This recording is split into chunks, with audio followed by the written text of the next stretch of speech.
Bienvenidos y bienvenidas a todos. Un saludo a todas las personas asistentes vía redes sociales de las diferentes organizaciones invitadas. Saludo a todo el personal de la Fundación Justicia y Género y al personal del Instituto de Estudios de Género de la Universidad Estatal a Distancia, a los compañeros y compañeras de BICOM por la conectividad y las facilidades para realizar esta actividad. El objetivo 16 de la Agenda 2030 para el Desarrollo Sostenible, aprobada en septiembre del 2015 por la Asamblea General de las Naciones Unidas, promueve la promoción de sociedades pacíficas e inclusivas, facilitando el acceso a la justicia para toda la población y promoviendo la creación de instituciones eficaces, responsables e inclusivas a todos los niveles.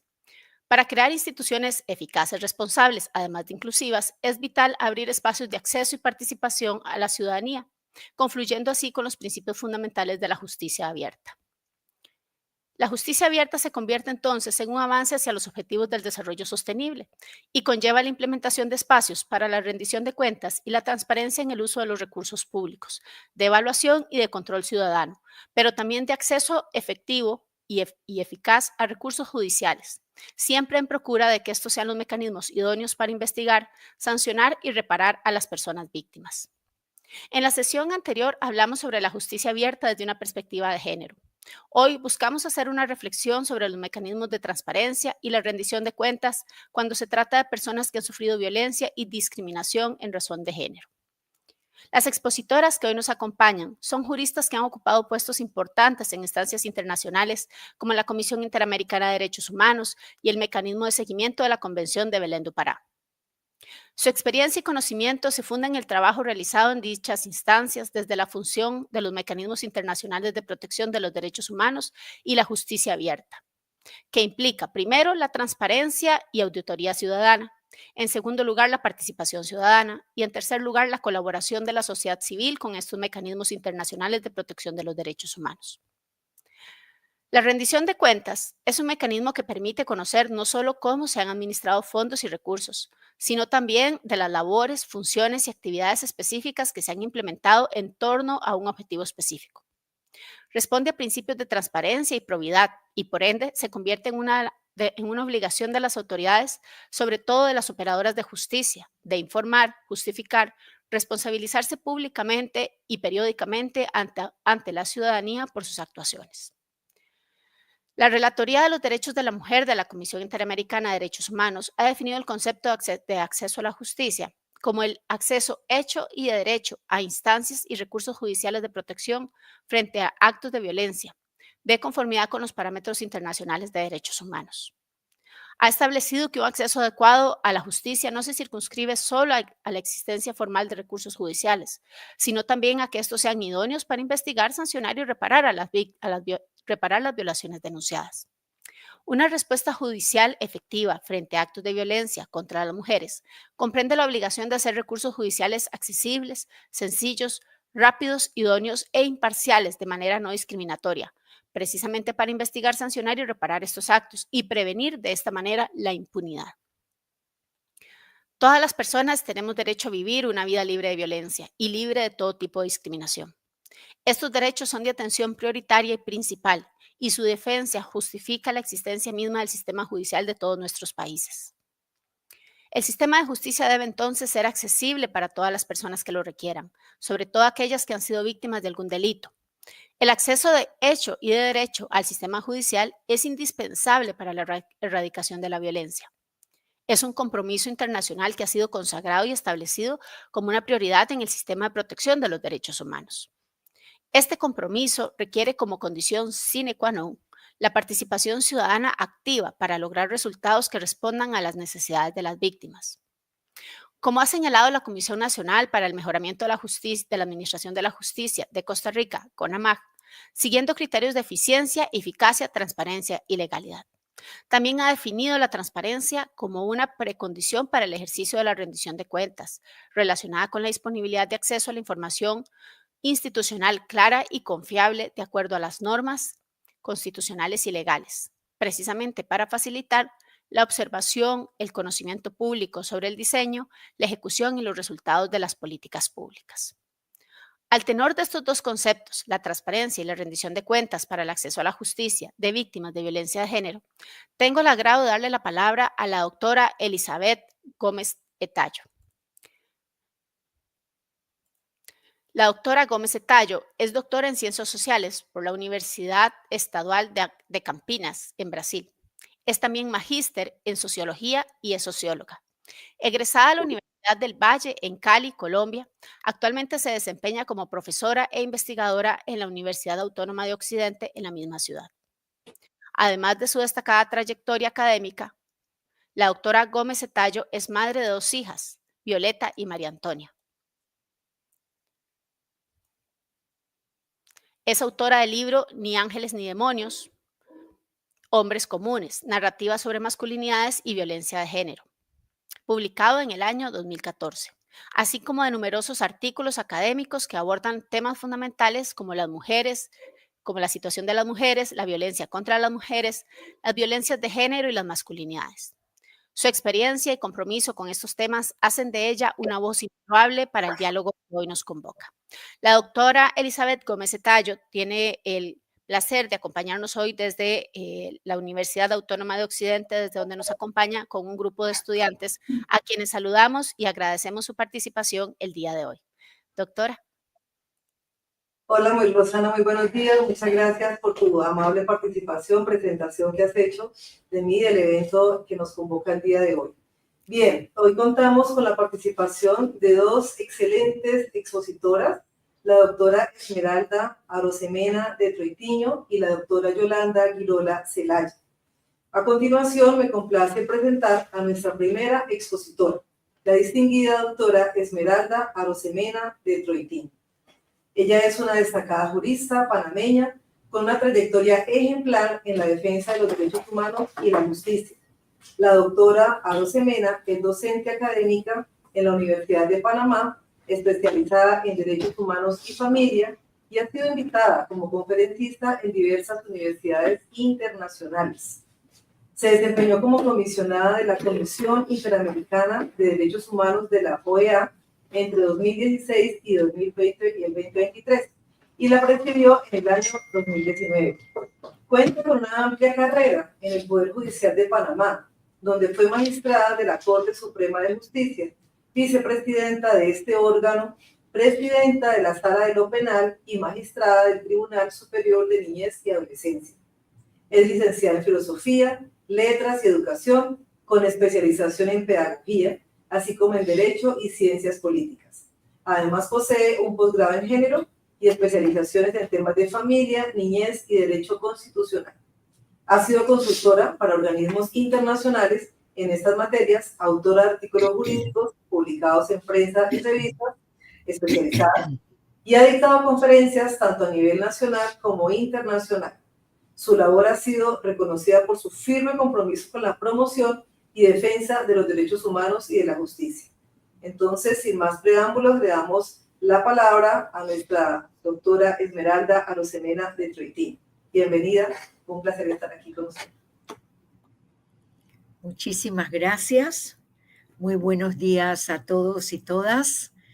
Para mí es no solo un placer, es un gran honor poder compartir en este encuentro del Instituto de la Universidad Estatal a Distancia sobre estudios de género, acompañada de estas personas que han mostrado su compromiso en la temática de la promoción de los derechos de las mujeres en distintas esferas.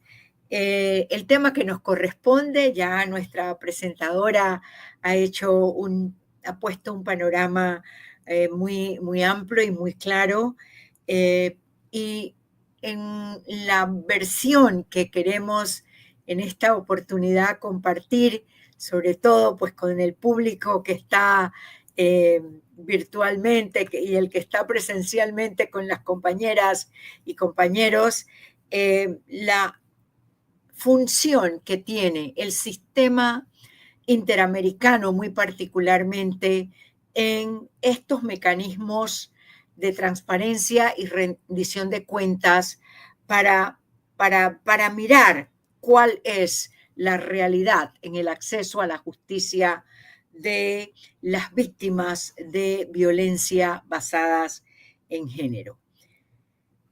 Inicio con la primera diapositiva con unas ideas centrales para que nos sirvan de marco en el desarrollo de la conferencia. Si me pueden plantear la diapositiva en grande, no sé si será posible, pero para que el público pueda mirar la clave de lo que representa las ideas centrales en esta presentación.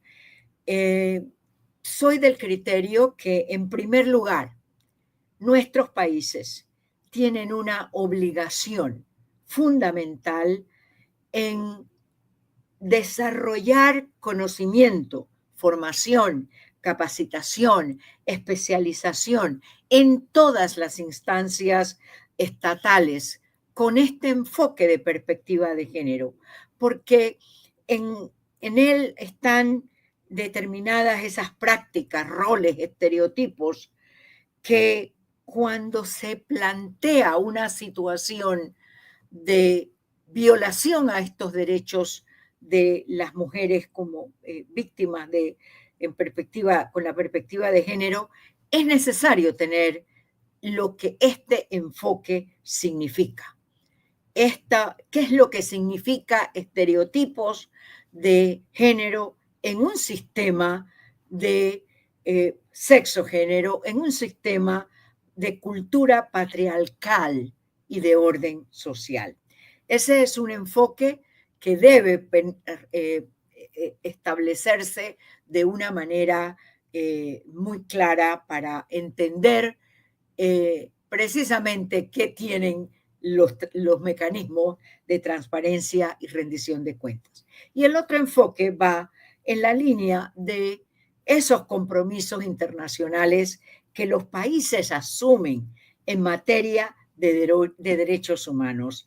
Esos compromisos que se reflejan en las normas de los tratados, pero también están en los estándares que el sistema plantea, en los mecanismos de monitoreo que el sistema tiene, tanto el universal como el interamericano, y esos mecanismos de transparencia y rendición de cuenta aparecen como una obligación estatal en toda la institucionalidad que debe responder a la protección de los derechos. La siguiente. Y eso hace que identifiquemos algunos aspectos, algunos aspectos claves en esta materia, porque lo que en el desarrollo de los derechos humanos no hay duda que ha habido un amplio reconocimiento de los derechos por parte de los estados y de las obligaciones que asumen cuando suscriben, cuando ratifican un tratado de derechos humanos. Pero como decía previamente, son obligaciones que alcanzan todo el accionar del Estado. Cuando uno habla de una política pública en nuestros países, estamos hablando que para ella, su diseño, su elaboración, su implementación y su evaluación de efectividad tiene que tener precisamente esta perspectiva del género, buscando esta transformación sociocultural que está demandándonos hoy mecanismos jurídicos que tengan esa efectividad, que todas las personas la puedan utilizar sin ningún obstáculo, sin ninguna prohibición, y que esto hace que exista un empoderamiento ciudadano para que eso que le otorga como ser titulares de los derechos, le brinda a la ciudadanía esa posibilidad de desplegar todas las estrategias que puedan utilizar para el monitoreo y la exigencia en el cumplimiento que tienen nuestros países de estas obligaciones a las que se comprometen con los tratados que ratifican, pero basados en 3 principios claves.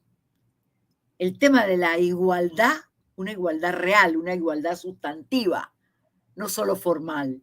El tema de la no discriminación y el tema de la dignidad humana. Entonces, esto hace que tengamos presente que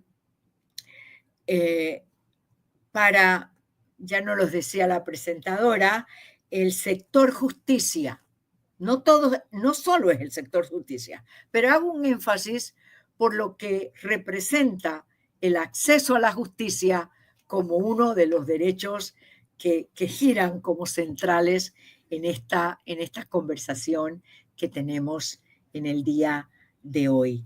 El sector justicia tiene entonces una obligación de producir una información de manera periódica, pero de manera transparente, una información que ya vaya reflejando a la hora de mirar esa información que no tiene estereotipos de género cuando expresa precisamente las acciones dirigidas a la protección de los derechos humanos de las mujeres y en ese particular acceso a la justicia. Yo quiero en este punto hacer un énfasis en la necesidad de tener para toda esta estructura estatal lo que implican las respuestas estatales basadas en esas obligaciones que derivan de los tratados internacionales. Y por eso hay que conocer los tratados. Por eso es que es importante lo que les decía al inicio, el conocimiento, la formación, la capacitación especializada en esa institucionalidad con perspectiva de género. La siguiente, por favor. No sé si estamos, es que como no la puedo ver, no veo muy bien la que está marcándose, pero para identificar nosotros entonces esta necesidad de una producción del trabajo de nuestros usuarios, para decir, el sistema hace entonces que se tenga una mirada de experticia, de condición de lo que las prácticas de derechos humanos significa.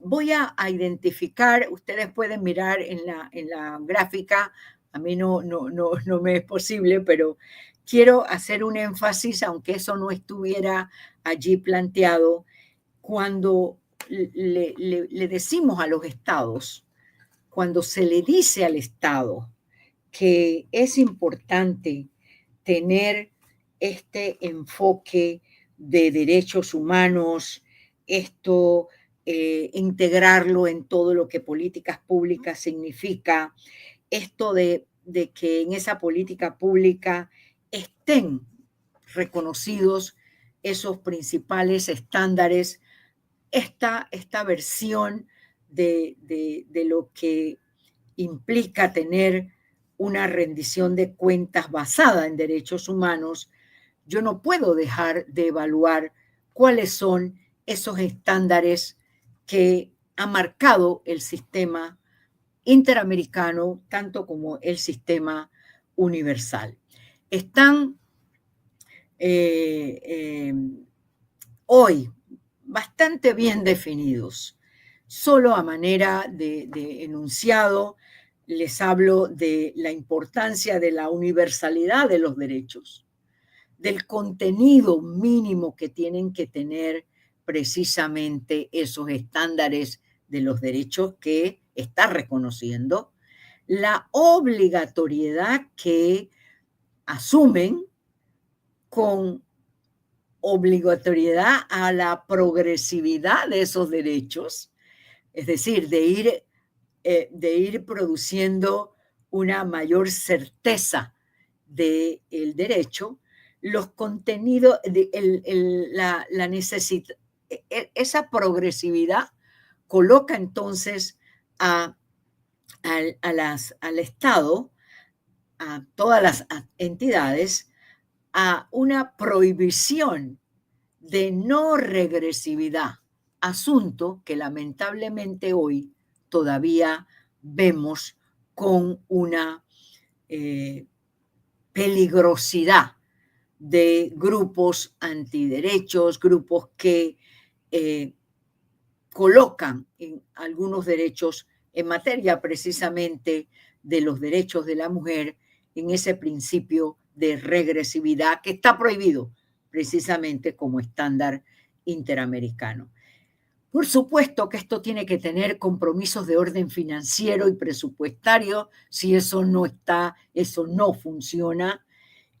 Como les decía, el tema de los ejes centrales, igualdad, no discriminación y dignidad humana, la producción y el acceso a la información que sea clara, sencilla, fácil de acceder a la misma, y igualmente el acceso a la justicia en un sentido muy amplio, en un sentido de eficiencia, pero con un ingrediente que quiero enfatizar.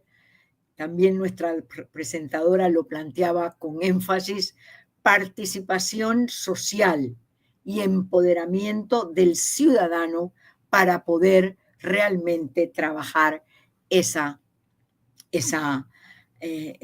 fórmula, pues, de asegurar los derechos de una manera que represente la consideración de esos principios fundamentales y básicos. La siguiente, le pido al equipo, ¿no me pueden ayudar para yo mirar cuál es lo que se está planteando? La verdad que no lo puedo, no puedo mirarlo, pero entonces... Perdón, doña Esmeralda, estamos en la diapositiva de marco jurídico y mecanismo de monitoreo. Marco jurídico, ok. Bueno, ya entonces hablé los mecanismos el marco jurídico, que implica precisamente tener esos compromisos internacionales en la materia que nos toca. ¿Qué tiene el sistema interamericano? Primero, ese marco jurídico que hay que evaluar. Yo puedo hacer un enunciado de más de 10 tratados de derechos humanos. Les recomiendo una lectura, pero yo hago énfasis a nivel interamericano en dos medidas, en dos instrumentos: la Convención Americana y la Convención Belén do Pará como la convención clave. Entonces, esos instrumentos normativos son los que nos proporcionan esa serie de mandatos y obligaciones que hay que cumplir en cada uno de los derechos que se señalan en su protección. Y para abordar esto de la transparencia y la rendición de cuentas, la necesidad que tenemos de plantear algunos conceptos básicos en materia jurídica. jerarquía normativa. Y hay muchos países, me tocó vivirlo, muchos países que dicen, bueno, no, pero es que el sistema interamericano no puede convertirse en una cuarta instancia para decirnos lo que como país tenemos que hacer. O el sistema interamericano tiene que actuar como un principio, que yo estoy de acuerdo que es así, de subsidiariedad y complementariedad y margen de apreciación para el Estado. En este tema de la jerarquía normativa es muy importante tomar en consideración dos normas que la Convención Americana plantea y que yo adelanto. El tema de la jerarquía normativa de los tratados internacionales forman parte o demandan una posición del país que ratifica el tratado, no es que se desprende de su soberanía, no es eso. Asume obligaciones de carácter internacional y por eso el tratado asume un valor jurídico que tiene que tenerse en cuenta para el momento de aplicarse.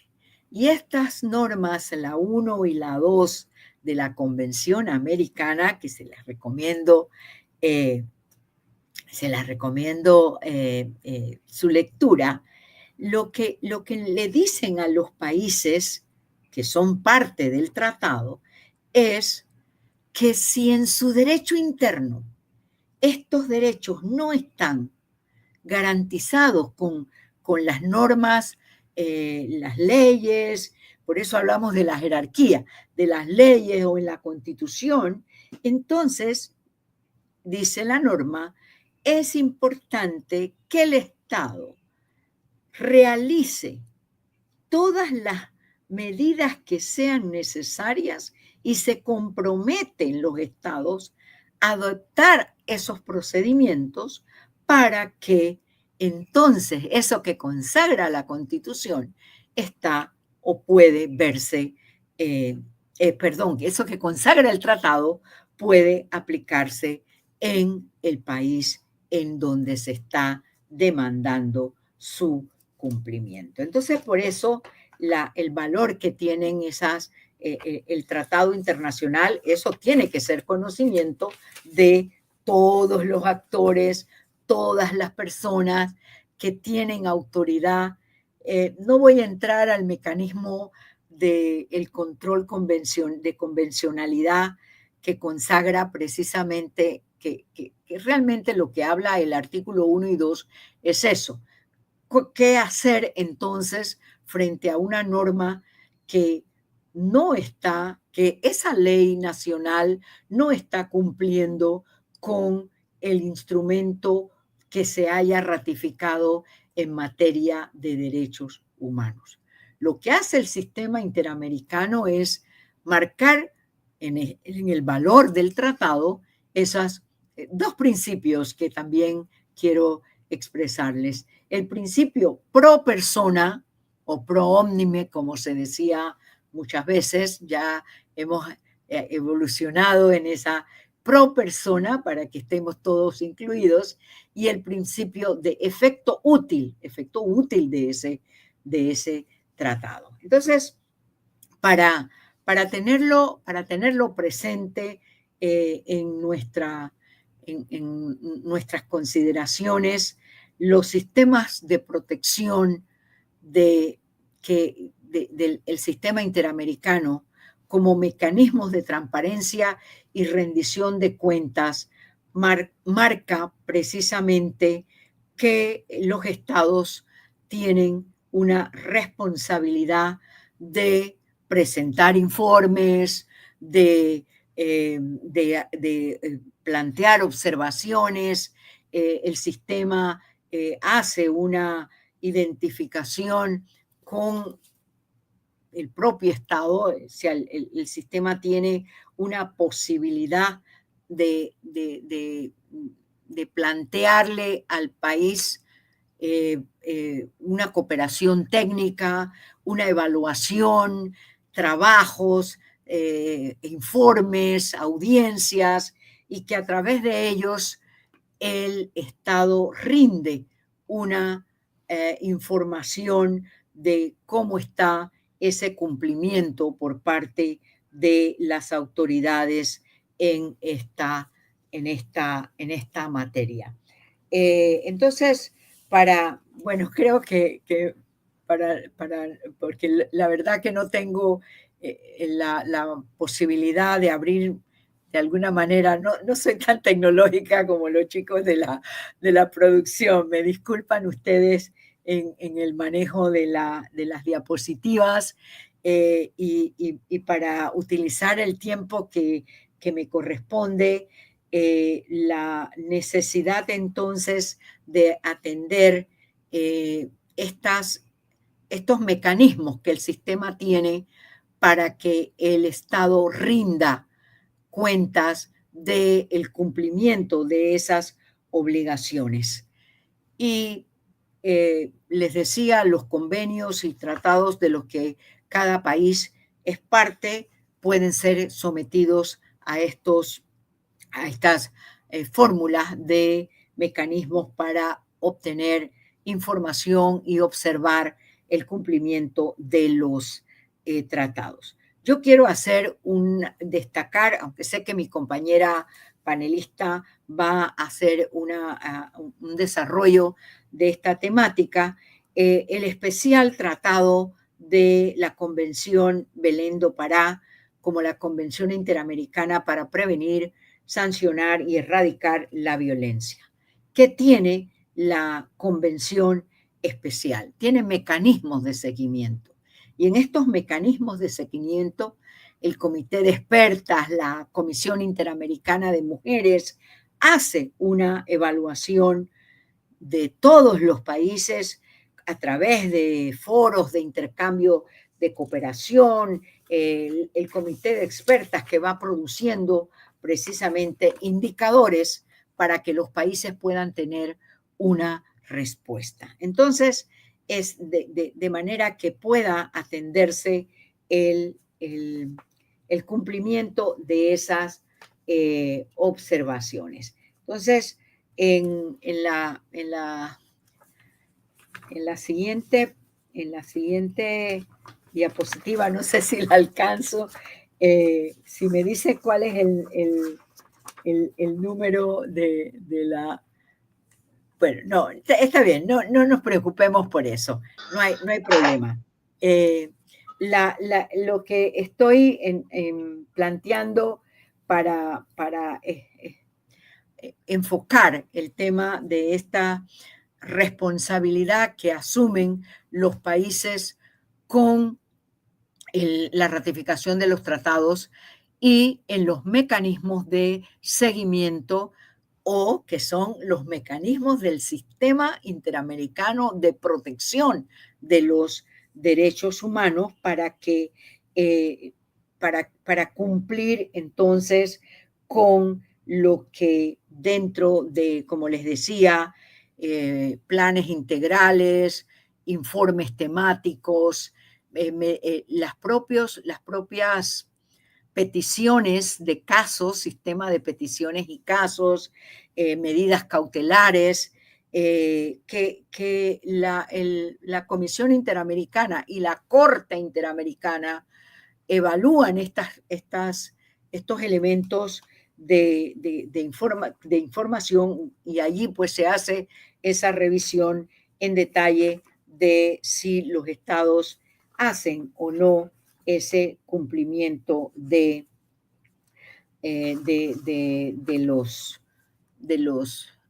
las obligaciones, de las recomendaciones y de los estándares que se ponen en marcha cuando se hace esta ratificación de estos tratados y estas obligaciones.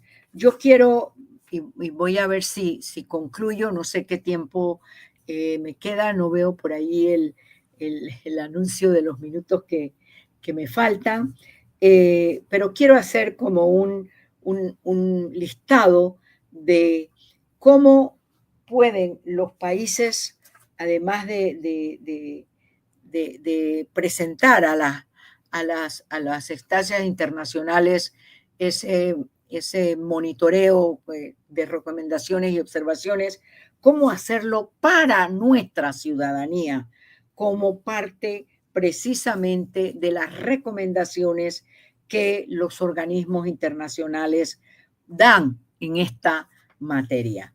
Y hablan de, en primer lugar, hay que promover que los tratados interamericanos sean ratificados. No todos los estados ratifican los tratados, a eso le llamamos la universalización de los tratados.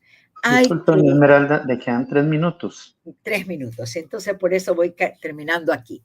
Es importante que los estados vean la necesidad de reformar sus marcos jurídicos si en estas normativas no hay una adecuación a los principios, a los estándares de los tratados, como ya les decía.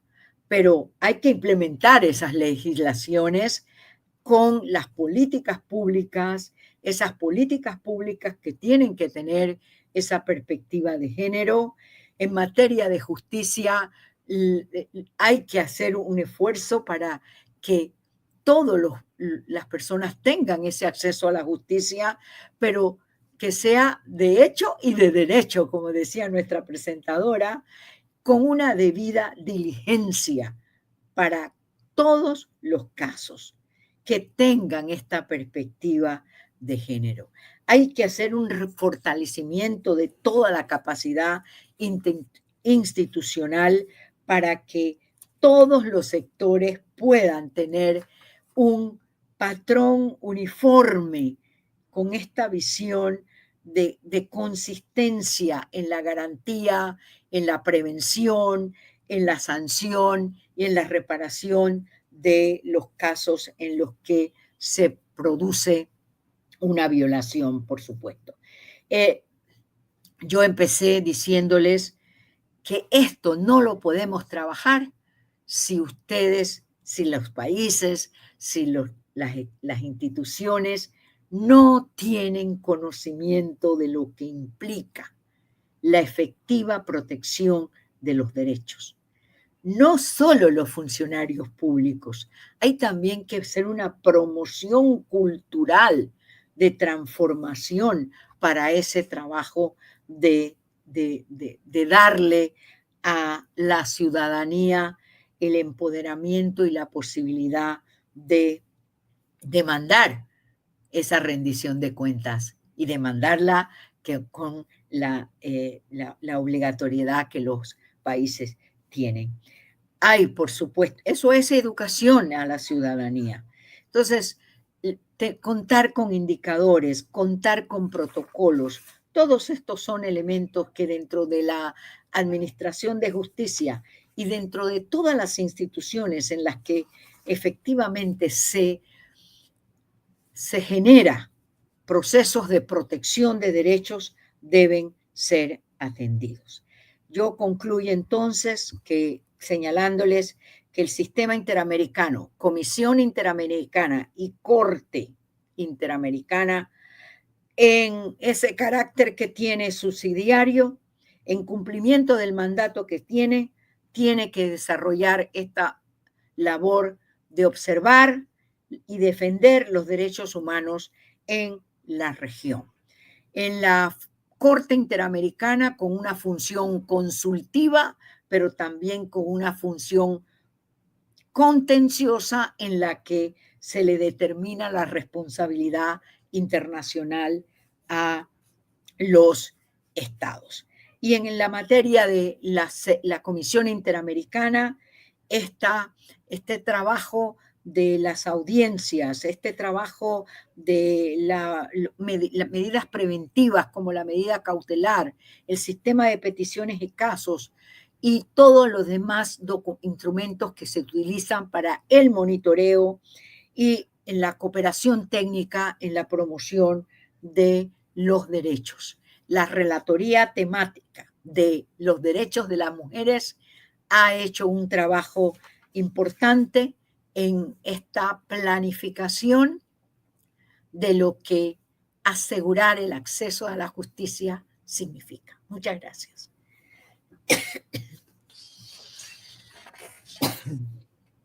Gracias, doctora Esmeralda, por su interesante intervención sobre esa conexión de los mecanismos internacionales con las lógicas que tienen nuestros estados. Más adelante lo vamos a conversar más, solo me quería detener en un par de cosas que usted señaló. Tengo mucha esperanza en las nuevas generaciones, siempre lo digo. Creo que tenemos que formar nuevas generaciones de abogados y abogadas con enfoque de género. Se me hace mucho más difícil la formación con los actuales abogados y operadores de justicia que están en el ejercicio de la profesión desde hace 20, 30, 40 años, a excepción de usted y otro tipo de colegas similares, pero quienes están de la manera convencional en la operación de la justicia, cuando tienen que incorporar un enfoque de género, pienso que todavía no lo comprenden como enfoque, como perspectiva, como diferencial, sino como privilegio.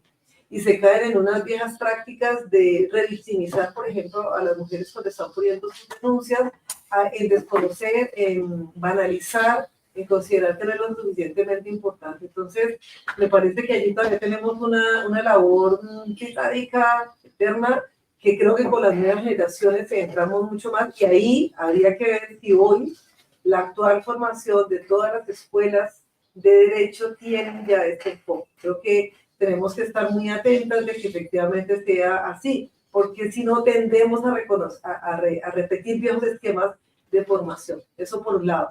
Por el otro lado, en el caso de los operadores de justicia, siento que nuestros estados en esta parte de América Latina pueden suscribir efectivamente las convenciones internacionales, pero la práctica de tanta, digamos, en la práctica de la burocracia estatal que tenemos y tantos otros problemas urgentes por resolver, siempre van quedando estos en un segundo plano.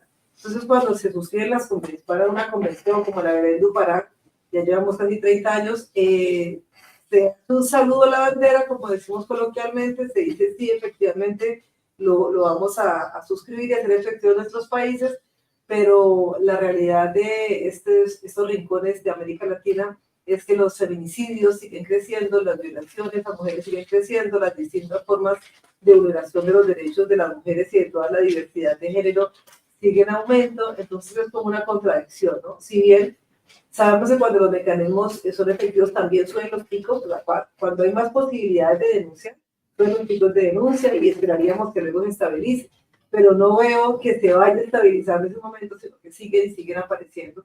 Estaba revisando los casos, por ejemplo, de feminicidios en Colombia y son altísimos feminicidios, transfeminicidios y afectación con menores también. Los casos de violaciones y embarazos en adolescentes en Centroamérica son alarmantes y no lo logran detener estos tratados, estas convenciones, esos acuerdos que se suscriben. Entonces, algo todavía tenemos muy pendiente de resolver en materia de la jurisprudencia, ¿no? Muchísimas gracias de nuevo, doctora Esmeralda, por su intervención, porque nos abre esta discusión, o la mantiene abierta o la mantiene viva y nos da nuevas luces para poder continuar en la reflexión. Bien, continuando con nuestro panel, vamos a invitar a nuestra segunda expositora, la doctora Yolanda Girola Celaya. Me complace presentarles a la doctora Yolanda. Ella es feminista, abogada y notaria y fundadora del Instituto de Estudios de la Mujer, Norma Virginia Girola de Herrera, y del Comité de Latinoamérica y el Caribe para la Defensa de los Derechos de la Mujer, conocido como CLADEN, de El Salvador. Ha sido delegada ante el mecanismo de seguimiento de la Convención de Belén do Pará en el año 2010 y coordinadora del CLADEN El Salvador, liderando delegaciones que presentaron informes alternativos ante diversos comités de derechos humanos de las Naciones Unidas entre 2003 y 2017. Además, se ha desempeñado como consultora para importantes organismos internacionales, entre ellos el Instituto Latinoamericano de las Naciones Unidas para la Prevención del Delito y el Tratamiento del Delincuente, el Instituto Interamericano de Derechos Humanos, la Fundación Arias, el Centro de Derechos Constitucionales de Nicaragua, UNICEF, la Organización Panamericana de la Salud, ONUCIDA, IDEA Internacional, la Fundación Friedrich Ebert y Het Focus. En el ámbito académico y de investigación, es autora de la publicación Jurisprudencia sobre Derechos Humanos de la Mujer, de Clarín, en 2007, así como de la recopilación de compromisos internacionales suscritos por El Salvador y las instancias de rendición de informes periódicos. Alianza para la Salud Sexual y Reproductiva en El Salvador, 2011. Además, es coautora de la investigación Deudas pendientes del Estado de El Salvador por el derecho a la educación. La amplia trayectoria de la doctora Quirola Celaya en defensa de los derechos de las mujeres y su invaluable aporte académico la convierten en un referente indispensable. Sin más preámbulos, doctora Yolanda, reciba un cordial saludo de bienvenida y la escuchamos. Muchísimas gracias. Buen día a todas y a todos. Un saludo muy especial a la Universidad Estatal de Estancia, a la Fundación Justicia y Género que me ha hecho la invitación a participar en esta cátedra, a todo su equipo técnico y académico que hace posible que este evento se transmita y se reproduzca, y indudablemente a la doctora Arosemena, con quien es para mí un honor compartir este espacio. Se me pidió desarrollar en el tiempo estipulado este tema que, permítame que, ¿cómo le hago? Presentar le puse y... ya. Se me pidió desarrollar este tema de mecanismos de transparencia y la rendición de cuentas para el acceso a la justicia de las víctimas de violencia de género. Creí conveniente desarrollar quizás aspectos muy elementales, pero fundamentales para la introducción a un tema tan importante y tan necesario en el conocimiento. Y creo que va a ser posible, ya que escucho que hay estudiantes, y eso me parece sumamente importante, ¿verdad? Porque cumple uno de los objetivos de estos eventos, que es difundir, ¿verdad? Contribuir en el empoderamiento, en la formación, en que estudiantes, mujeres y hombres, puedan, como decimos nosotras, introyectarse y puedan apropiarse de estos temas que a veces parecen demasiado académicos, pero que realmente son y deberían ser del dominio público. Voy a procurar desarrollar en este tiempo que me queda aspectos, como digo, muy fundamentales en cuanto a los mecanismos, a la transparencia, a la rendición de cuentas, al acceso a la justicia, a todo lo que se refiere a la Convención Belén do Pará, CEDAW, que son los elementos que yo he querido rescatar para esta presentación. Pensé que era importante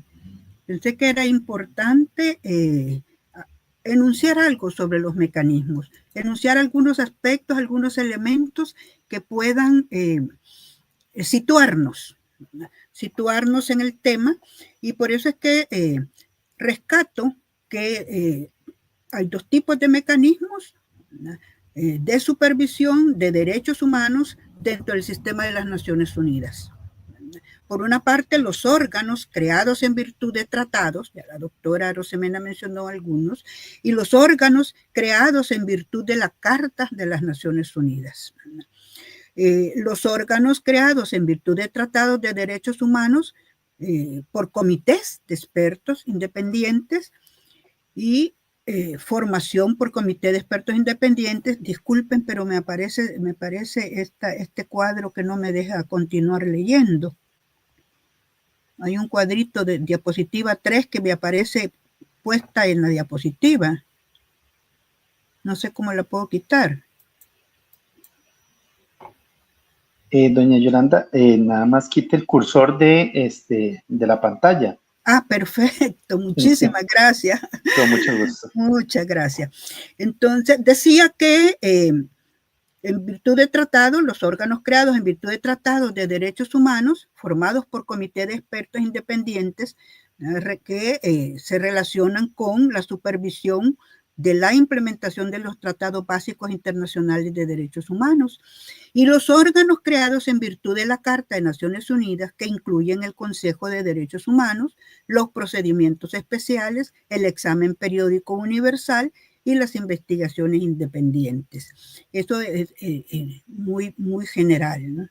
Asimismo, vemos que los mecanismos del Sistema Interamericano de Derechos Humanos es en el que se establecen transparencia y rendición de cuentas para facilitar el acceso a la justicia de las víctimas de violencia.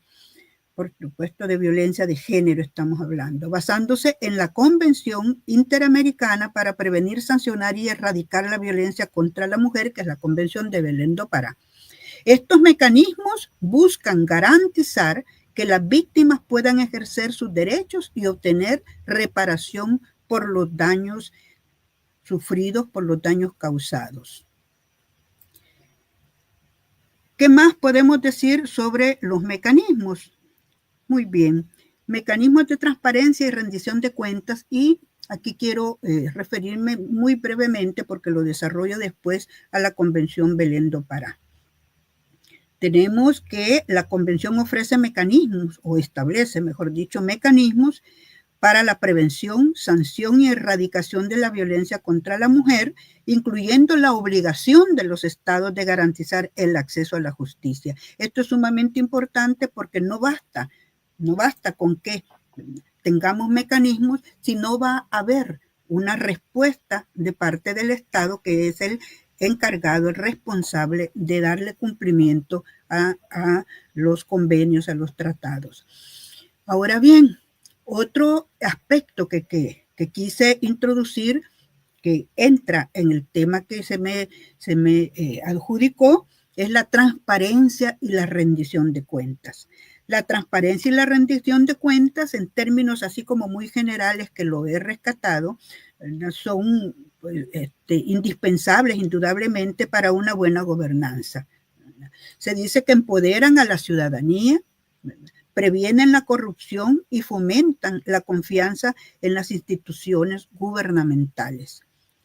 Si bien mecanismos, por ejemplo, como el derecho a la información, las auditorías sociales y la gobernanza electrónica han logrado avances, ¿verdad?, en algunos casos significativos, persisten desafíos.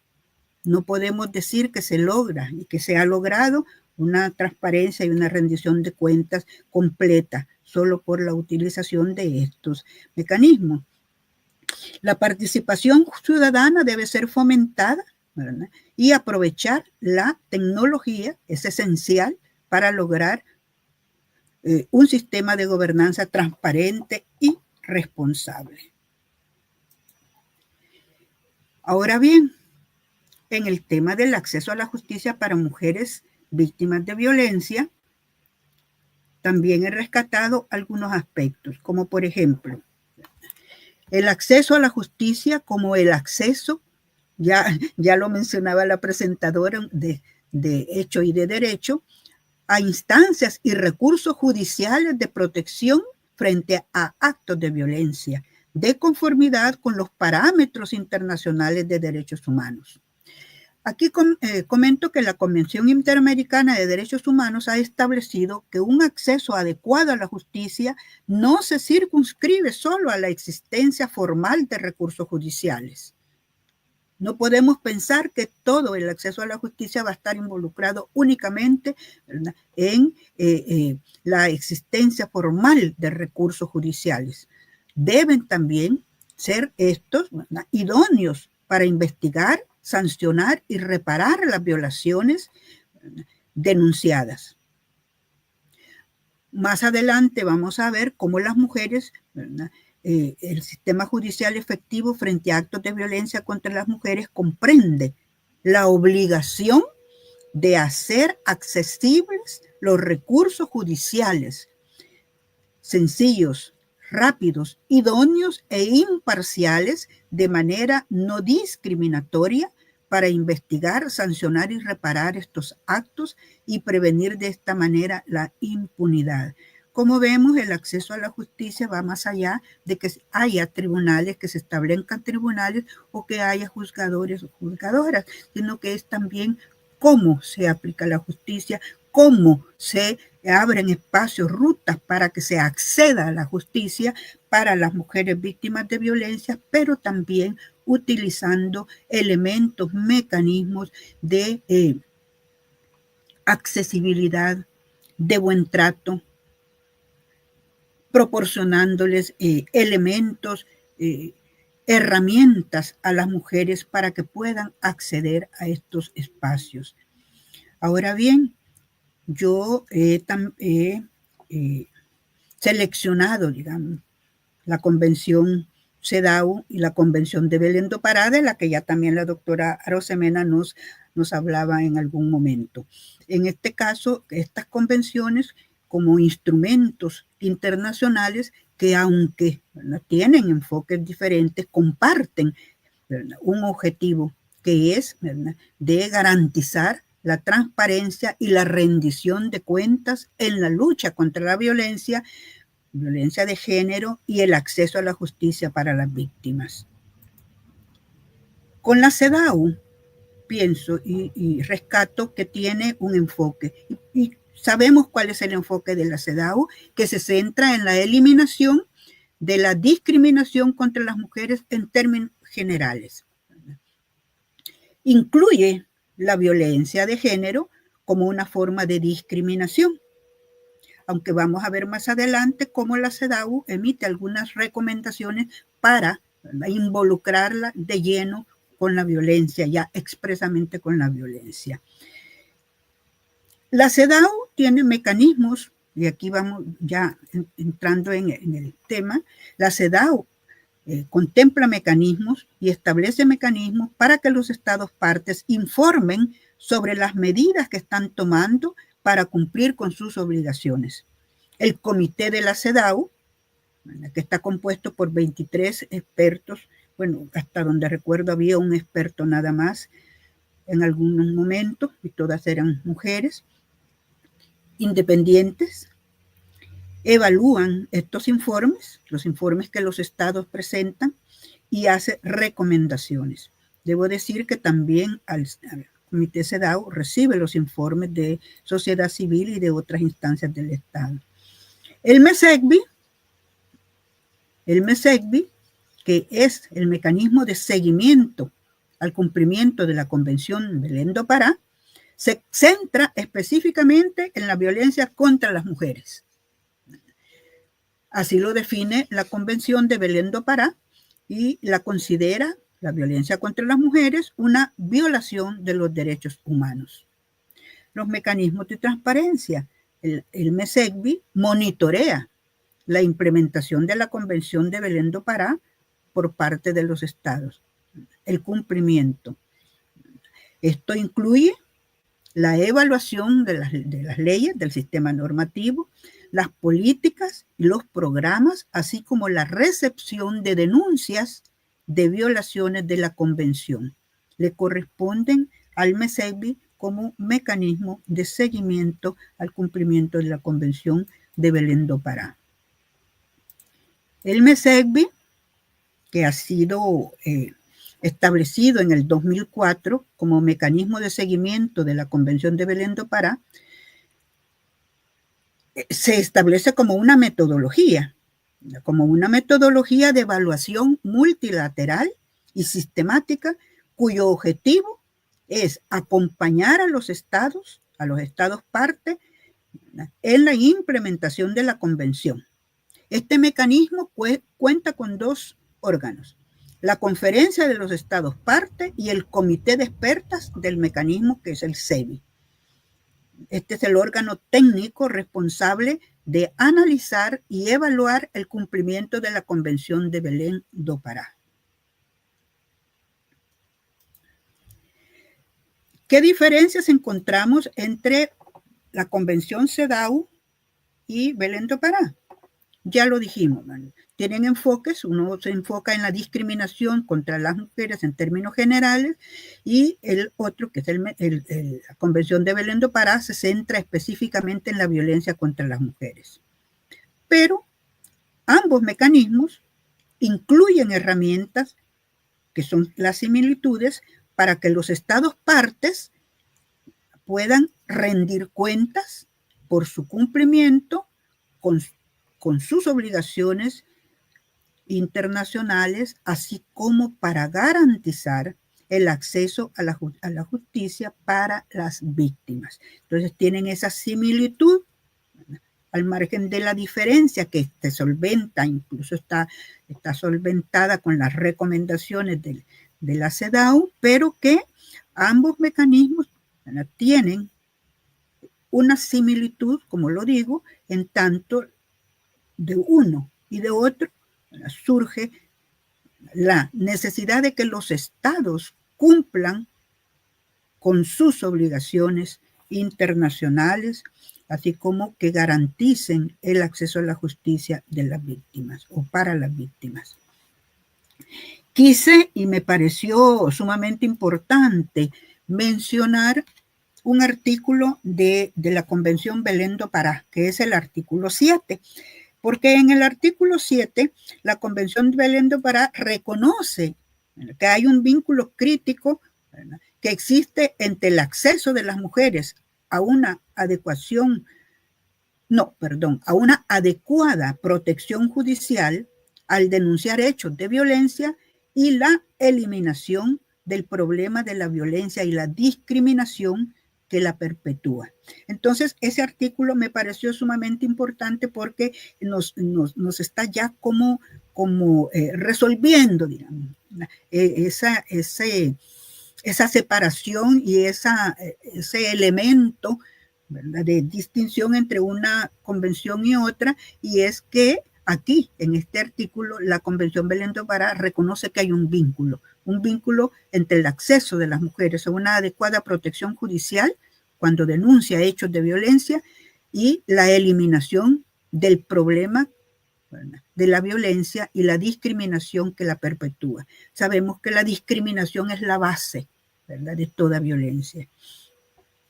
Muy bien, el artículo 7 de la Convención Belén do Pará establece las obligaciones inmediatas del Estado en casos de violencia contra las mujeres, que incluyen procedimientos, mecanismos judiciales y legislación para evitar la impunidad. Entonces, en este artículo también se señalan, se contemplan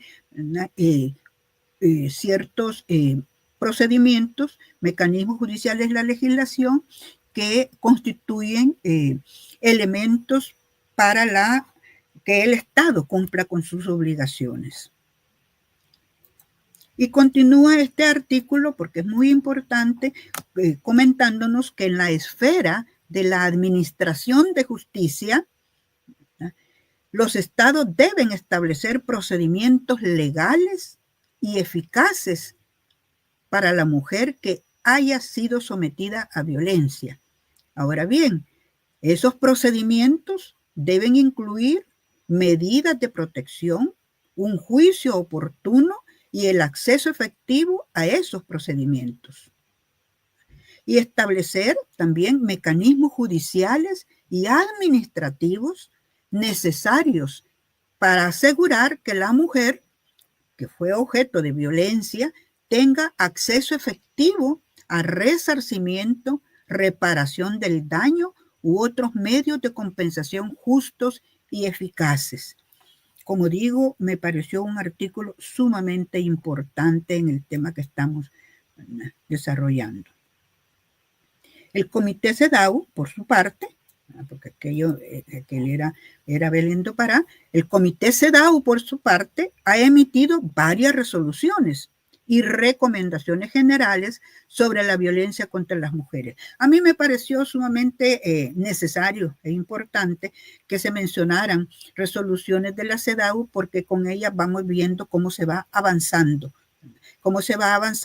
y cómo se va diluyendo, digamos, la diferencia que que existía entre la Convención Belén do Pará y la CEDAW. Y por eso es que quise traer al evento como hay resoluciones de la CEDAW que, por ejemplo, la 19, que fue la resolución primera, ¿verdad? La resolución primera que se refirió a la violencia, cómo se va avanzando y cómo años después, muchos años después, se emite la resolución 35, que es una resolución, ¿verdad?, que nos amplía la definición de violencia. Y por esa resolución se dice, bueno, la 19 quedó prácticamente sin efecto porque la resolución 35 es mucho más abarcadora y amplía todo el tema de la violencia, ¿no? De tal manera que a partir de eso se exige a los estados que prohíban la violencia y tomen medidas para prevenirla y sancionarla, y que promuevan la igualdad de las mujeres en todos los ámbitos de la vida. Eso es parte de la resolución 35. ¿Qué decimos entonces con relación al acceso a la justicia? También las recomendaciones destacan la necesidad de garantizar que las mujeres tengan acceso a la justicia en condiciones de igualdad y puedan obtener reparación por los daños que se les causaron, que la violencia ejercida les causó, de tal manera que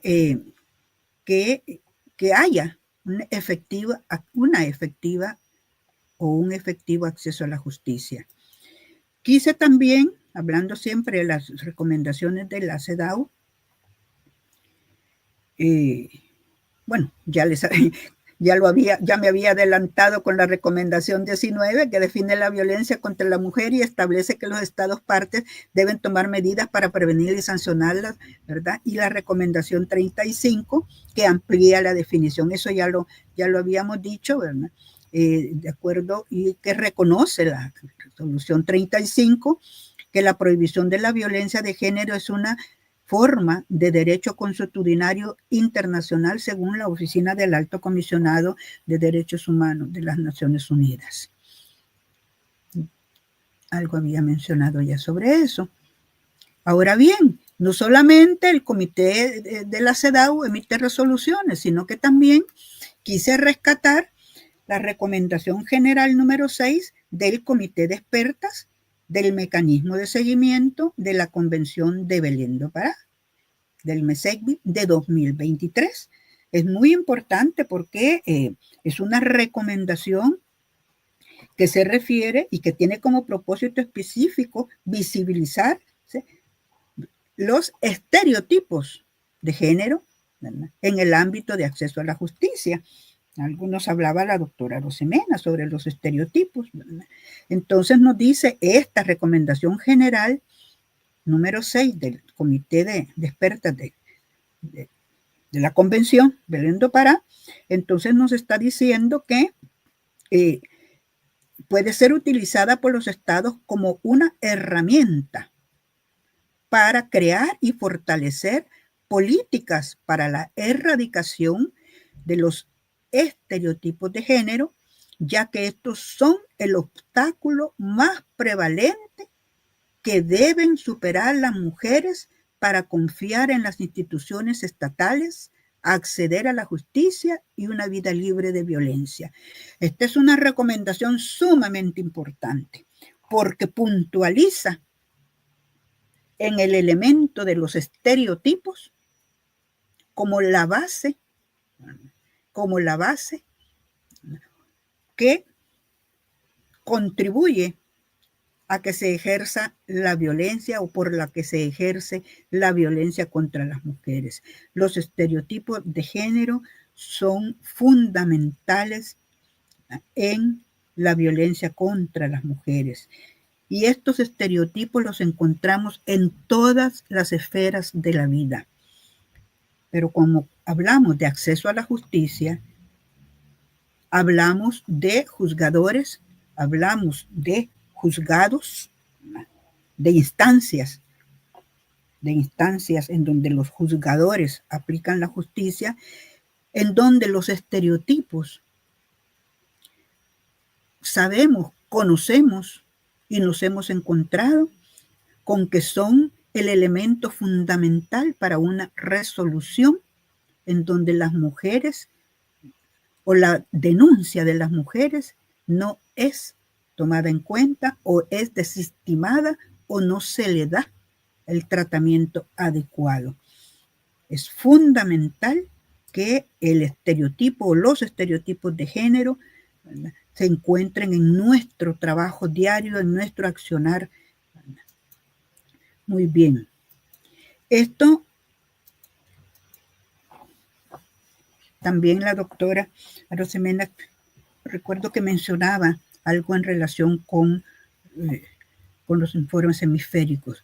Quise colocar, hablando de Belén do Pará, quise colocar esta portada del cuarto informe hemisférico. Este es un documento que en determinados periodos, si mal no recuerdo que son 4 años, el mecanismo, el MESECBI y el comité de expertas elabora este informe. Es un informe que se le llama hemisférico porque pues reúne pues, a los países, a diversos países, y luego contempla los hechos de violencia, contempla resoluciones, contempla cómo los estados están dándole tratamiento y están dándole cumplimiento a la Convención de Belén do Pará. Hasta dónde han llegado en relación con el informe presentado en los periodos anteriores y cuáles son las deudas pendientes. Hay recomendaciones. Es un informe sumamente importante para leerlo, para comentarlo, que sirva como material de apoyo. El informe hemisférico, en ese informe se sostiene que en el marco del derecho al acceso a la justicia, ya vimos que está reconocida en el artículo 7, y aquí mencionan los incisos, y también en el artículo 8 con sus incisos, las mujeres víctimas de violencia basada en género deben ser reconocidas como sujetas de derechos en sus propios procesos de justicia. Eso está en el informe hemisférico. El reconocimiento de las mujeres, estamos hablando de autonomía, el reconocimiento de las mujeres como sujetas de derechos en sus propios procesos. Esto implica que deberá ser reconocida su autonomía y capacidad de toma de decisiones respecto a las investigaciones, procedimientos y procesos. Entonces, el informe hemisférico tiene a la base precisamente estos elementos, ¿verdad?, que reconocen la autonomía de las mujeres en lo que es el ejercicio de sus derechos, y estamos hablando de acceso a la justicia. Disculpa, doña Yolanda, le quedan 2 minutos. Muy bien. En cuanto a quise también, para no dejar como decimos, cortadas las ideas, hay muchas denuncias que han sido presentadas y recibidas y resueltas por las instituciones nacionales de derechos humanos por violencia contra los estados parte. Lo quise traer como continuación de lo que estoy diciendo, el cumplimiento de los estados de lo que la Convención Belén do Pará les está señalando, y para que veamos cómo, hasta dónde el cumplimiento se hace efectivo o es una deuda pendiente. Para el caso tenemos que en la Defensoría del Pueblo en Colombia, entre el 2018 y el 22, se recibieron 1.734 denuncias, pero no se reportó que ninguna haya sido investigada ni resuelta. Ecuador, entre 2019 y 22, recibió 339 denuncias, las investigó todas y resolvió 218. El SEBI nota un claro declive en denuncias en casos resueltos en los últimos 2 años. Por ejemplo, dice que En El Salvador informó que en 2018 hubo 232 víctimas, 117 en 2019 y 73 en el 2020. El Estado se limitó a informar que en 2021 la Fiscalía General registró 204 sentencias condenatorias para responsables de muertes violentas de mujeres entre homicidios y feminicidios, vinculados a 92 casos. Esta cifra conlleva condenas para el 55.3% de los imputados. En el 49.5% de los casos, El Salvador no presentó información sobre violencia contra mujeres con discapacidad. Es decir, esto era nada más un dato que yo quería colocarles para que veamos cómo realmente el cumplimiento de las responsabilidades del Estado deja mucho que desear. Por otra parte, el Comité de la CEDAW ha emitido decisiones y opiniones en relación a casos de violencia contra las mujeres, destacando la importancia de la prevención, la protección y la atención a las víctimas. El comité reconoce que la violencia basada en el género es una grave violación de los derechos humanos y que los estados deben tomar medidas para erradicarla. Muy bien. Y aquí yo también quise, ahí ya el tiempo, quise mencionar algunos casos sobre dictamen sobre violencia obstétrica que el CEDAW, el Comité CEDAW ha emitido, y también algunos otros casos, no de violencia obstétrica, pero sí relacionados, por ejemplo, siempre de España, porque es una documentación que encontré de España, y luego también del Comité CEDAW, un dictamen del caso González Carreño, que es sobre violencia doméstica, y además también hay un caso de México, caso Reina Trujillo Reyes, que es un caso del asesinato de una adolescente. Estos casos llegaron al Comité CEDAW y han tenido sus dictámenes, ¿verdad? Que es importante conocerlos. Muy bien. Tengo mucha información que no fue colocada por razones de tiempo en relación ya al país, ¿verdad? en donde yo vivo, el país en donde desarrollo mis actividades, que es El Salvador, y muchos de ustedes conocen, ¿verdad? Casos emblemáticos que se han resuelto tanto en el sistema de Naciones Unidas, mejor dicho, en el sistema de Naciones Unidas, como es en la Corte Interamericana, y ahí tenemos casos de violencia contra las mujeres, como es el caso de Beatriz y el caso de Manuela, que son dos casos sumamente conocidos. Pero también tenemos algunos casos que relacionados con la violencia en el conflicto armado. Violencia en el conflicto armado que son emblemáticos también, y aunque no sean casos de violencia contra las mujeres en los términos así presentados, pero sí fueron casos, en algunos casos contra mujeres, como las hermanitas Serrano, por ejemplo, y otros casos emblemáticos. Creo que mi tiempo, según parece, concluyó, y estoy atenta a las preguntas que se puedan hacer para abundar un tanto en algo que se me haya quedado de mi presentación. Muchísimas gracias. Doctora Yolanda, muchísimas gracias a usted. Nosotros que le agradece esta presentación que nos amplía también el panorama internacional y de nuevo nos plantea el desafío. Lo que seguimos allí es hacer como el foco de nuestra reflexión ahorita en la conversación, el desafío de que los países acojan realmente esta reglamentación y de que estas convenciones, la CEDAW y la BRL para, como tantas otras, realmente sea de un conocimiento amplio por parte de una ciudadanía amplia. Es decir, me quedo pensando con su intervención, ¿qué pasa con quien no está en el contexto del derecho?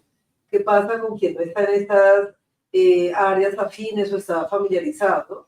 Digamos, en los contextos feministas estamos mucho más familiarizadas con las regulaciones, con la jurisprudencia, ¿cierto? Con los mecanismos de defensa de los derechos de las mujeres. Pero ¿qué pasa cuando no es así? Entonces me quedo pensando también en la brecha todavía que tenemos, distintas brechas, creo que se abren más, brechas generacionales, brechas de género, brechas educativas, brechas tecnológicas ahora, ¿sí? brechas en la jurisprudencia. O sea, aquí yo tengo un grupo de estudiantes de formación ciudadana y en el último cierre del curso estamos viendo, vamos a ver mecanismos de protección de derechos en la Constitución Política Colombiana.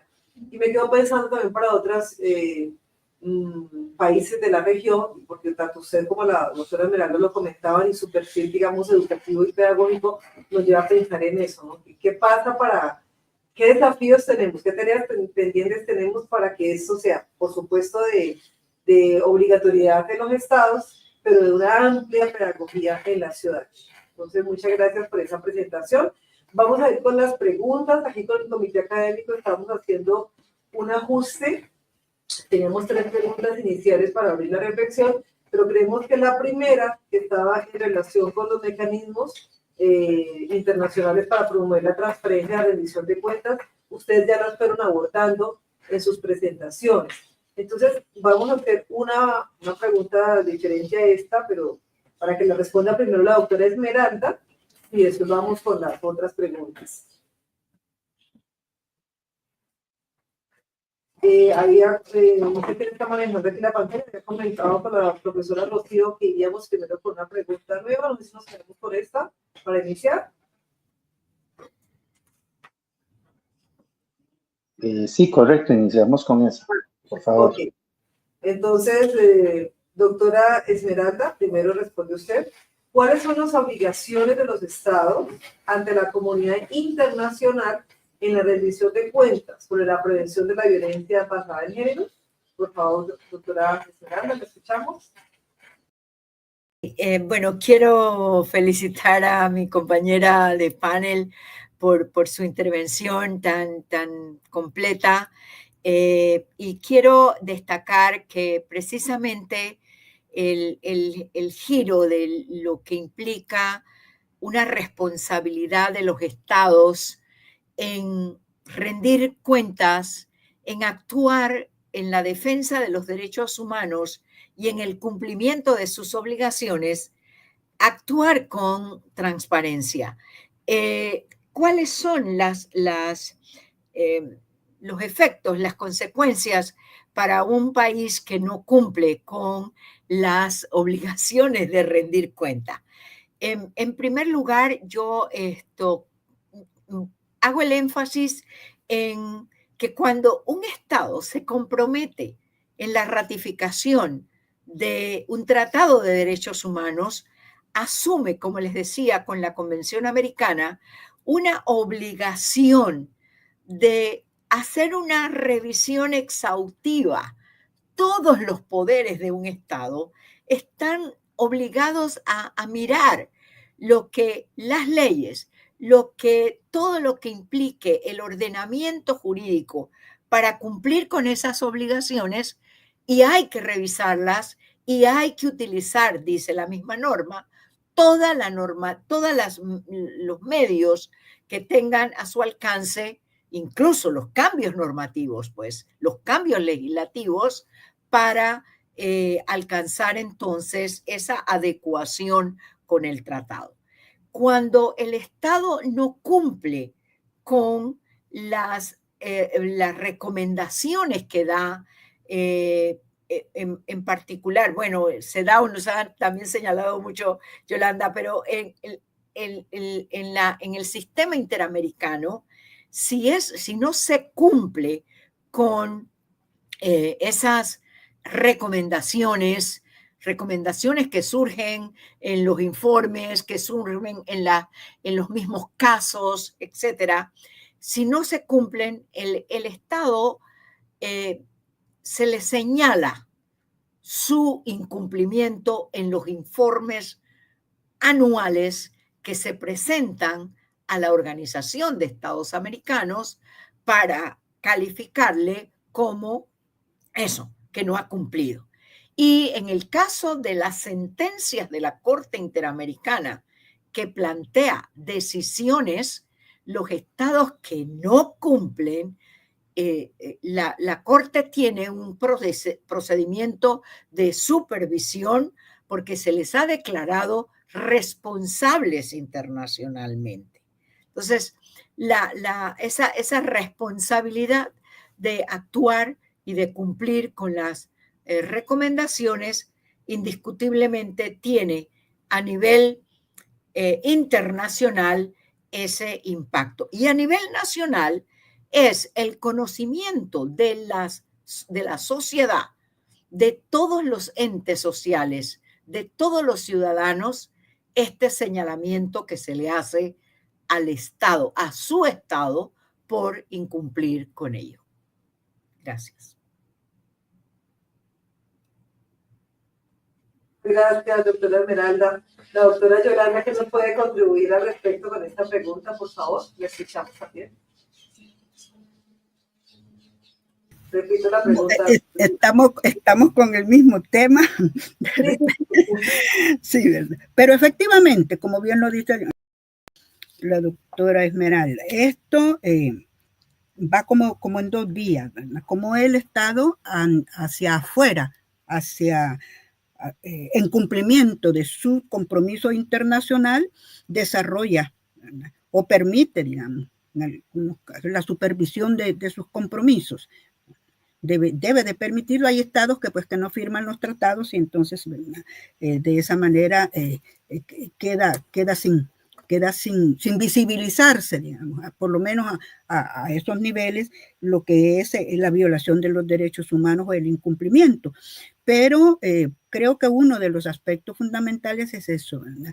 Que haya una supervisión de los compromisos, que creo que es una de las responsabilidades en que incurre el Estado, y además también debe como bien lo dicen las recomendaciones, de garantizar, el Estado debe garantizar que se implementen los mecanismos de justicia y de reparación para las víctimas de violaciones. Esta es una de las cláusulas más comunes en las resoluciones, en las sentencias, en las decisiones que toman los órganos de tratados o los mecanismos de cumplimiento de las convenciones. Entonces, me parece que eso, como parte pues, de su responsabilidad, es cumplir con los derechos humanos, ¿verdad? Debe de incluir un recurso efectivo, por supuesto, el recurso efectivo, aunque estoy introduciéndome en el aspecto nacional, el derecho a un recurso efectivo en caso de violaciones, ¿verdad? Que debe de implementarse y de ejercerse a nivel nacional, por ejemplo. Entonces, todo eso creo yo que es parte de las responsabilidades del Estado, ¿verdad? Me parece que la doctora enfocó a nivel nacional e internacional. Yo quisiera a nivel nacional también hablar como el acceso a la información. Hay países en donde no estamos como con muchas garantías en algún momento, y el acceso a la información es fundamental, ¿verdad? Es fundamental para la toma de decisiones, ¿verdad? Sin el acceso a la información, indudablemente la ciudadanía se queda sin el recurso necesario para poder ejercer su derecho, ¿verdad?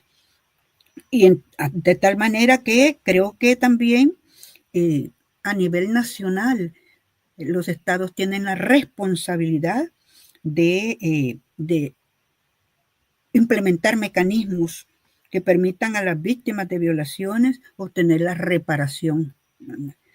Y que los responsables sean llevados a juicio. O sea, todos estos son mecanismos que los estados deben de implementar en cumplimiento de las resoluciones. También me parece que tanto a nivel internacional, y esto también va con lo nacional, los estados deben de ser transparentes, ¿verdad? Transparentes en las decisiones que toman y transparentes en cuanto a que deben de permitir que la ciudadanía supervise sus actuaciones. Cuando se le niega a la ciudadanía, como ya dije, el derecho a la información, cuando se le niega a la ciudadanía el derecho a emitir opinión, se le está negando el derecho a vivir, ¿verdad? En un estado, ¿verdad? En un estado como de derecho, ¿verdad? Entonces, pienso que hay múltiples responsabilidades del Estado, pero entre otras, por ejemplo, eso, ¿verdad? La participación ciudadana, la fundamental, y por otra parte también es esencial la cooperación internacional, definitivamente, de la cooperación internacional, porque fortalece los mecanismos de rendición de cuentas. Y además, esto garantiza que los estados cumplan con sus obligaciones internacionales. Entonces yo creo que tanto la rendición de cuentas, no tanto, sino que, por ejemplo, la rendición de cuentas no se trata solamente de aspectos legales ni de deberes legales, sino también parto de principios fundamentales como son los derechos que ya mencioné, derecho a la información, el acceso a la justicia, ¿verdad? El derecho a opinar, que son fundamentales para que haya una sociedad justa y más equitativa. Gracias. Gracias, doctora Yolanda, por su respuesta también y contribución a esta reflexión. Entonces vamos con la pregunta siguiente, que solicitaron la pregunta número 3. ¿Cómo puede incidir la academia y las organizaciones de la sociedad civil para fortalecer la transparencia y rendición de cuentas en las instituciones internacionales de protección de los derechos humanos de las mujeres? La doctora Esmeralda, por favor. Ahora queremos ver academia y organizaciones de la sociedad civil. Doctora. Y esto es clave, porque la academia tiene la gran responsabilidad de la formación de los académicos, la gente que puede expresarse, las personas que pueden discutir, las personas que pueden plantear las distintas posiciones que dentro de el Estado de Derecho, dentro de la democracia, se trabaja. Entonces, la academia tiene una función de trascendencia y recuerden una de las partes que señalaba con énfasis. No, y comparto lo de la información. Sí, ese acceso a la información es necesario, pero es una responsabilidad de capacitación, de formación, porque tenemos una estructura patriarcal que hoy, por ejemplo, el hecho de que tengamos más espacios, las mujeres, en espacios de poder, en espacios de decisión, ha resultado o ha creado otras formas de violencia. No hemos hablado de la violencia política, eso es otro tema, pero cuando en la estructura patriarcal ve que la mujer está ocupando espacios de decisión, se buscan entonces o se producen entonces otros medios de otras formas de violencia. Por eso la capacitación tiene que ser un elemento que se lleve al nivel académico para preparar de la manera más integral, de la manera más completa a la población, a las personas. Y el tema de las organizaciones de sociedad civil tienen un impacto trascendental en esto. ¿Por qué? Porque las organizaciones de sociedad civil abren el campo de la comunicación directa con estos organismos internacionales, solicitando audiencias, presentando precisamente los estudios que se hayan podido elaborar, sus propias evaluaciones de lo que el cumplimiento de las obligaciones que el Estado ha señalado o ha informado a los organismos de monitoreo. Los informes sombras están dando un paso de acercamiento muy directo, muy completo para el trabajo de los organismos de seguimiento y de monitoreo. Entonces, para mí es fundamental el trabajo coordinado de de academia y de organización de sociedad civil. La comisión, por ejemplo, ha trabajado en los informes temáticos con la cooperación de la academia. Entonces, es fundamental y necesaria. Gracias. Bueno, muchísimas gracias a las dos. Ahora vamos con Yolanda, por favor, la doctora Yolanda. Muy bien. Definitivamente, bueno, de acuerdo totalmente con lo expresado por la doctora Arosemena. En cuanto al nivel internacional, o sea, no, perdón, en cuanto a la incidencia de la academia, definitivamente, la capacitación en tanto proceso, diría yo, eso sí, procesos. Conocemos, y en este caso la Fundación Justicia y Género conoce perfectamente a lo que me estoy refiriendo, porque ha desarrollado en El Salvador y en otros países todo un proceso de formación, sobre todo, ¿verdad?, en el sector justicia, que es fundamental, y en el que incluso pues hemos participado en algunos momentos. Entonces, insisto, capacitación como procesos de formación, porque de lo contrario se diluye, se queda, ¿verdad?, se dispersa, mientras que el proceso va dando la posibilidad de cambiar conductas y mentalidades, que es parte, ¿verdad?, de lo que aspiramos.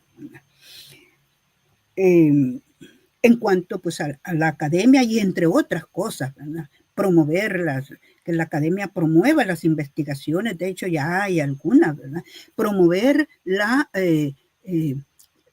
sistematización, promover la búsqueda de aquellas sentencias que puedan, ¿verdad?, confrontarse las resoluciones, ¿verdad?, este derecho que hacemos en algún momento en cuanto que resolvieron en una, que se resolvió en otra, por qué se dan esas resoluciones, por qué se toman esas decisiones. Todo eso puede ser parte de estudios dentro de la academia. De hecho, pues se han dado algunas investigaciones, pero como algo de frecuente, como parte, ¿verdad?, la riqueza que tienen los tribunales, o sea, de justicia, los especializados en derechos de las mujeres, es una riqueza que valdría la pena, ¿verdad?, que se hiciera toda una investigación, ¿verdad?, y una sistematización de los hechos y de las resoluciones emitidas. Ahora bien, con las organizaciones de la sociedad civil, vengo de una de ellas, ¿verdad?, he nacido ahí desde los 90 en una de ellas, y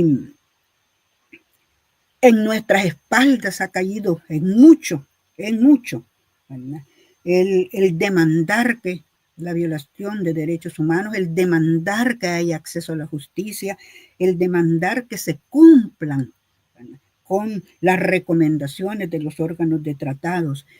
Lo hemos venido haciendo desde hace mucho tiempo. Ha habido algunos casos emblemáticos en donde se ha tenido pues esas resoluciones, aunque sean años después, pero ya hay, ¿verdad?, de parte de organizaciones de la sociedad civil, no solamente en el caso de violencia contra las mujeres, sino que también en muchos casos de violaciones de derechos humanos ha habido bastante involucramiento de organizaciones de derechos humanos, de mujeres, de niñez, de medio ambiente, de diversidad. Sí, en ese sentido creo que se va caminando, solo que de repente pues tenemos retrocesos en cuanto a que no tenemos mucho acceso a la información ni muchas posibilidades de adquirir, digamos, los datos, ¿verdad?, necesarios y suficientes para poder justificar o argumentar. Pero las organizaciones, como lo han planteado de sociedad civil, tenemos una gran responsabilidad, la estamos asumiendo, hemos hecho mucho como organizaciones y esperamos poder, ¿verdad?, continuar con el camino que nos hemos trazado y es, en el caso concreto de las mujeres, vivir una vida libre de violencia. Gracias. Gracias, la doctora Esmeralda y la doctora Yolanda. Bien, tenemos una intervención, es un comentario, pregunta que nos gustaría mucho que ustedes se refirieran, que nos dejan en las redes sociales. Lo voy a leer aquí. Dice: qué triste y lamentable tanta violencia en contra de las mujeres. Parece que gritamos sin voz. No se da la importancia que debería tener este tema tan grave. Entonces aquí viene la pregunta: ¿qué hacemos en contra de tantos agresores? Es como si estuvieran las leyes, pero no fueran suficientes y siguieran brotando las distintas situaciones de violencias contra las mujeres. Entonces, ¿qué hacer con los agresores? Ustedes ya han comentado de todos los mecanismos que hay, pero es una pregunta en la que se insiste. Entonces, no sé si la doctora Esmeralda primero quiere hacer algún comentario al respecto y después la doctora Yolanda. A ver, es la gran realidad que se nos viene así como en la cara y decimos, ¿cómo es posible que estemos viviendo después de un largo camino recorrido en la búsqueda precisamente de reconocer el derecho de la mujer a vivir una vida libre de violencia? En mi opinión, yo estuve en la Comisión Interamericana y tuve la relatoría de los derechos de la niñez. Y creo que es una propuesta que tengo. La transformación cultural. No podemos esperar 100 años más para ver qué hacemos. La transformación cultural tenemos que trabajarla con nuestros niños y niñas, en esa conciencia de igualdad desde que nacemos. Esto, y recogemos lo que hemos hablado, es educación, es formación para transformar una cultura de violencia contra las mujeres, una cultura de subordinación y de discriminación. Entonces, primero, enseñar a las mujeres que no se pueden quedar calladas y que hay que luchar por una respuesta de reparación. Y la otra, transformar desde la infancia y desde la niñez esta cultura que tenemos, que aún no reconoce estas condiciones de igualdad. Y nos enfrentamos con lo que ha dicho la persona, te expresa este sentimiento de que pareciera que no hemos avanzado nada. ¿Por qué?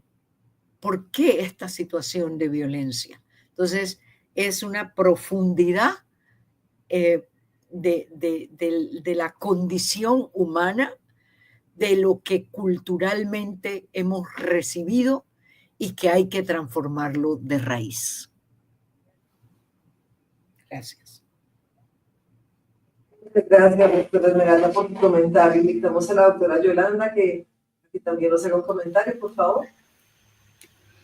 Bueno, sí, es que es complicado porque cuando decimos qué hacer con los agresores, yo solo me recuerdo en los 30 y tantos años que tengo de formar parte de todo este movimiento de mujeres, movimiento feminista, todo lo que hemos dicho cuando nos referimos a agresores, todo lo que nos salía de lo más profundo de nuestro ser cuando conocíamos de violaciones a niñas, cuando conocíamos de violencia contra las mujeres en el hogar, etcétera. Es decir, conmueve mucho, ¿verdad? Y entonces una dice, piensa lo último, lo máximo, contra quién, ¿verdad?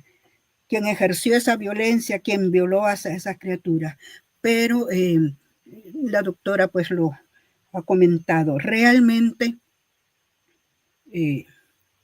si queremos, ¿verdad?, una sociedad, ¿verdad?, no de venganza, una sociedad no tan contaminada, más sana, ¿verdad?, efectivamente, el cambio de estructura parece muy lejos,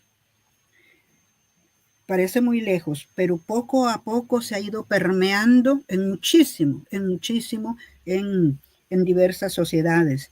Y para que haya un cambio, yo lo decía antes, de conducta y de mentalidades, tiene que haber un cambio estructural definitivamente.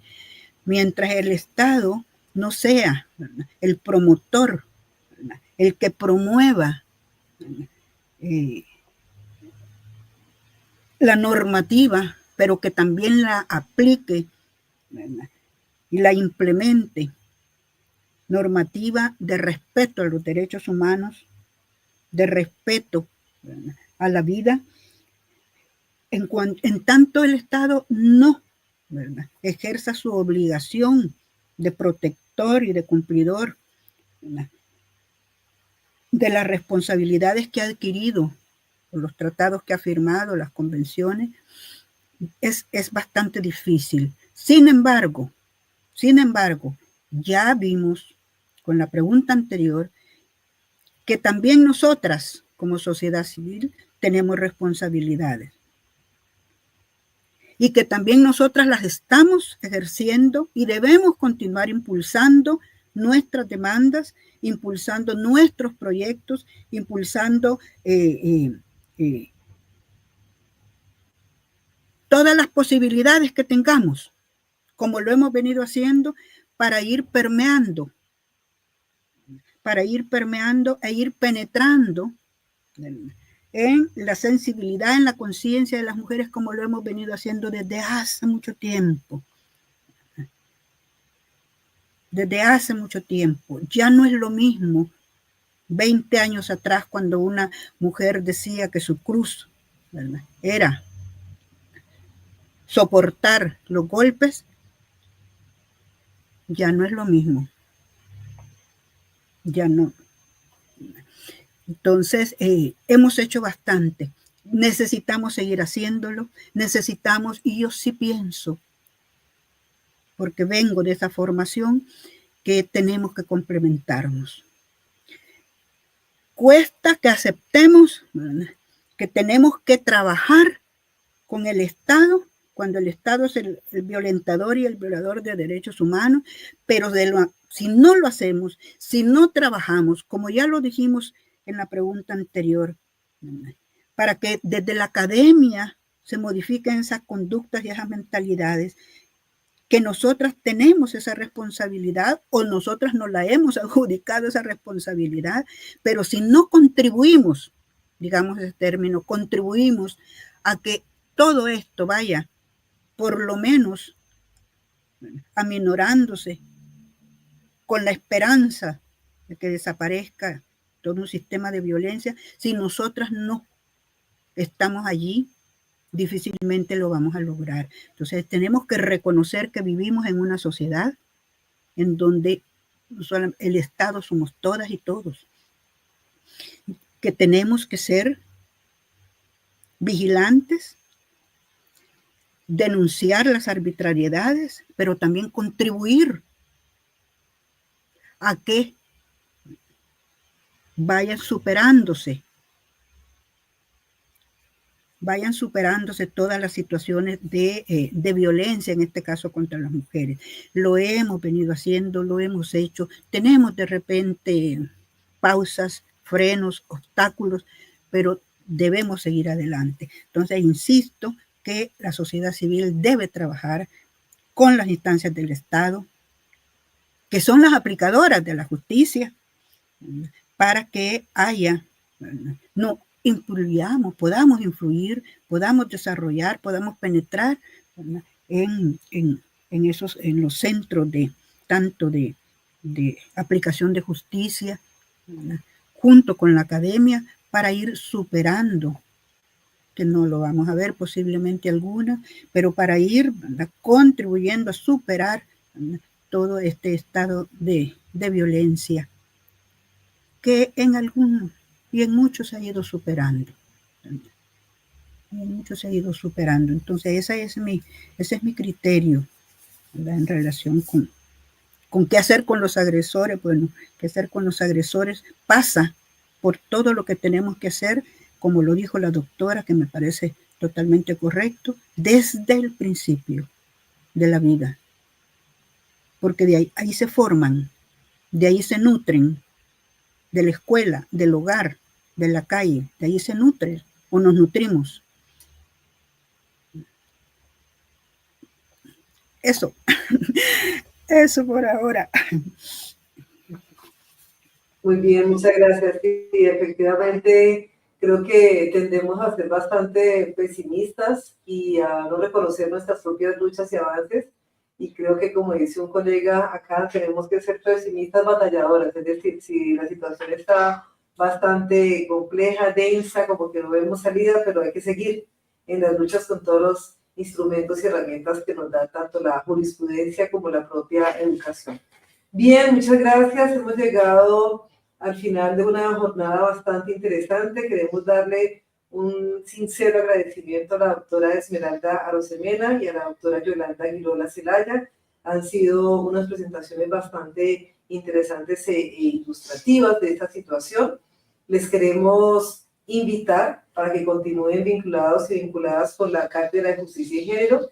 El próximo 24 de junio el tema será retos de las organizaciones de la sociedad civil ante la auditoría ciudadana en la administración de justicia.